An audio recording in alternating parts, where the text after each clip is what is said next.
আসেন, আপনি ঘরের মধ্যে আসেন। আবু বকর ঘরের মধ্যে ঢুকছেন, দেখেন নবী শুয়ে আছেন রে বাবা।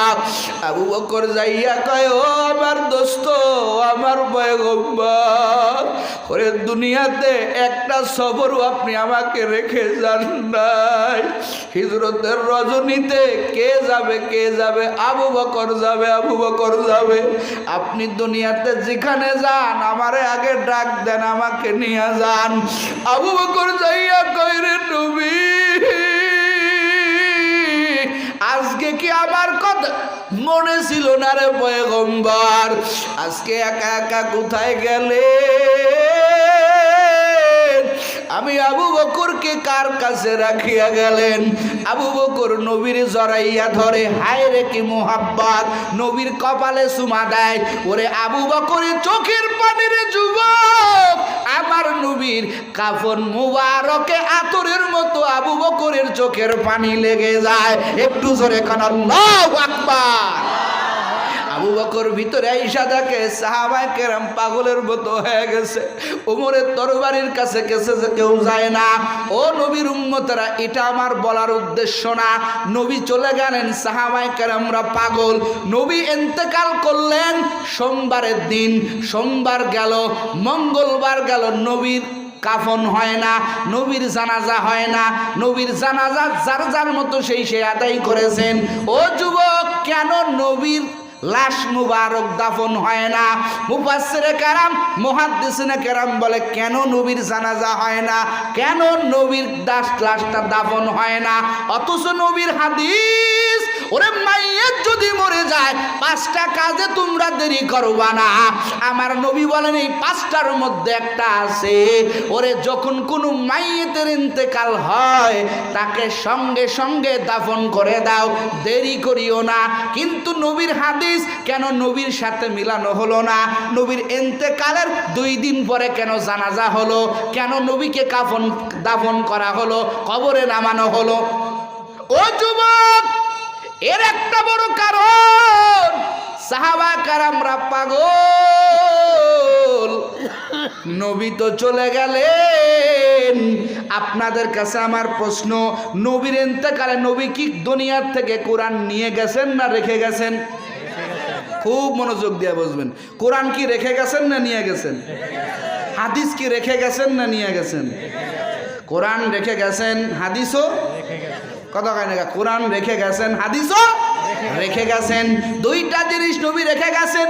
নবী বলেছেন, ও উম্মতের দল, ও আমার সাহাবায়ে কেরাম, বিদায় হজের ভাষণ নবী কয়, ও আমার উম্মতের দল, 2টা জিনিস তোমরা আঁকড়ে ধরো।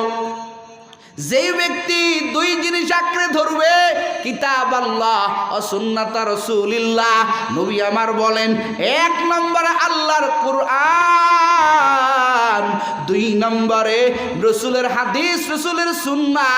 যারা আঁকড়ে ধরতে পারবে, নবী কয়, তাদেরকে কেউ গুমরা করতে পারবে না। একটু জোরে কান আল্লাহু আকবার।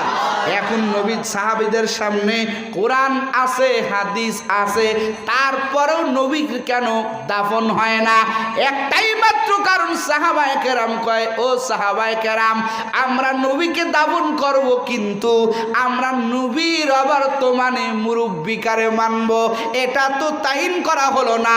আগে নির্ধারিত হোক নবীর পরে আমরা কাকে নায়েবে নবী বানাবো, কাকে প্রতিনিধি বানাবো। এই প্রতিনিধি বানাইতে দেরি করা হলো।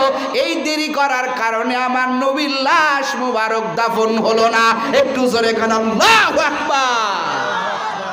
নবী কোনোদিন বলে নাই আমার ইন্তেকালের পরে তোমরা আবু বকরকে মানবা, অথবা উমরকে মানবা, অথবা আমার জামাই আলীকে মানবা। কোনো কিছু বলছে? বলে নাই। একটা হাদিস দেখাইতে পারবেন না। এখন কারে মুরব্বি মানবো? সাহাবায়ে কেরাম বৈঠকের পর বৈঠক, কোনো সিদ্ধান্ত যাইতে পারে না। এক পর্যায়ে সাহাবায়ে কেরাম বলে, দেখি নবীর আকার ইঙ্গিতে কিছু পাওয়া যায় কিনা। সুবহানাল্লাহ। কি আকার পাওয়া যায়? বলে, যেই 14 দিন নবী অসুস্থ, নবীর জীবিত অবস্থায় নবীর সামনে আগাইয়া কেউ ইমামতি করতে পারে না। আমার নবীর জীবিত অবস্থায় ইমামতি কেউ করতে পারে না। সাহাবায়ে কেরাম বৈঠকের উপরে বৈঠক, সাহাবায়ে কেরাম পরামর্শ করে, দেখি আকার ইঙ্গিতে কিছু পাওয়া যায়নি। বলে হ্যাঁ পাওয়া গেছে। বলে কি? বলে আমার নবী হুজরার মধ্যে অসুস্থ, নবী আমার অসুস্থ। সাহাবায়ে কেরাম নবীর পিছনে নামাজ পড়ার জন্য পাগল, সবাই মসজিদে নববীর মধ্যে অপেক্ষা করে।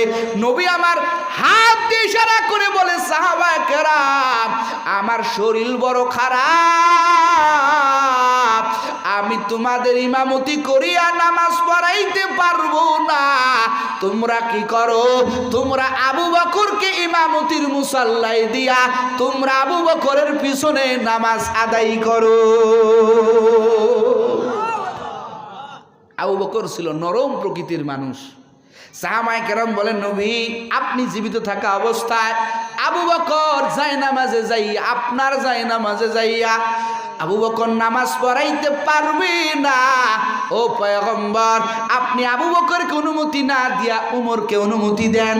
উমর একটু কড়া মানুষ, শক্ত দিলের মানুষ, ওমর পড়াইতে পারবে। নবী আমার হুজরার মধ্য থেকে 3 বার বললেন, উমর না আবু বকর, উমর না আবু বকর, উমর না আবু বকর। আল্লাহু আকবার। ইমাম মানে কি? কথা হয় না কেন? জোরে কান কি? ইমাম মানে কি? আরো জোরে কান কি? ইমাম মানে নেতা। ওরে নবীজির জীবদ্দশায় যেই ব্যক্তি ইমামতির দায়িত্ব পায়, সাহাবায়ে কেরাম বলে আমাদের বোঝা শেষ। ও ভাই আবু বকর,